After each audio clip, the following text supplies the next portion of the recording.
कोर्टाची तारीख असल्यामुळे कोपरगाव येथे आलेल्या 2 युवकांवर काही अज्ञात युवकांनी चॉपरच्या साहाय्याने प्राणघातक हल्ला केल्याची धक्कादायक घटना मंगळवार दिनांक 24 फेब्रुवारी रोजी सकाळी 11 वाजल्याच्या सुमारास घडली आहे।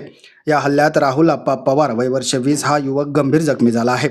मिळालेल्या माहितीनुसार विशाल केशव मोरे व राहुल अप्पा पवार हे दोघे युवक कोर्टाची तारीख असल्यामुळे कोपरगाव येथे आले होते।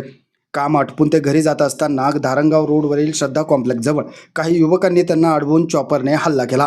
या घटनेत राहुल पवार याला गंभीर दुखापत झाली असून त्याला पुढील उपचारासाठी कोपरगाव ग्रामीण रुग्णालयात दाखल करण्यात आले आहे।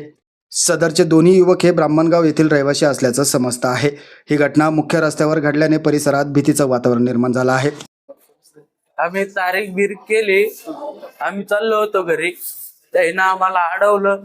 20-25 जण होते, चॉपर बिपर काढलं एवढा असा, ते मारीत उठले डायरेक्ट चालू गाडीवर। राहुल अप्पा पवार चाकू। तरी आम्ही आता एवढ्यात घरी चाललो होतो, तारीख करून अडवलंय आम्हाला। संभाजी पुतळ्यास तिकडून मग मारलाय आम्हाला। मंगेश साळवे आणि वैभव शिंगारडे। कशावरून मारला असं?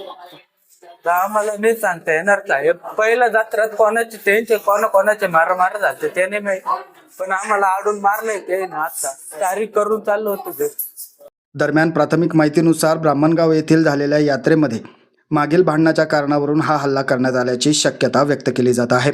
सार्वजनिक ठिकाणी अशा प्रकारचा प्राणघातक हल्ला होणे ही गंभीर बाब असून सध्या गुन्हेगारांमध्ये कायदा व सुव्यवस्थेचा धाक कमी झाल्याचं चित्र दिसत असल्याची चर्चा नागरिकांमध्ये सुरू आहे। या प्रकरणी पुढील तपास कोपरगाव पोलीस करत असल्याची माहिती समोर येत आहे। माझं गाव चॅनलसाठी स्वप्नील कोपरे, कोपरगाव।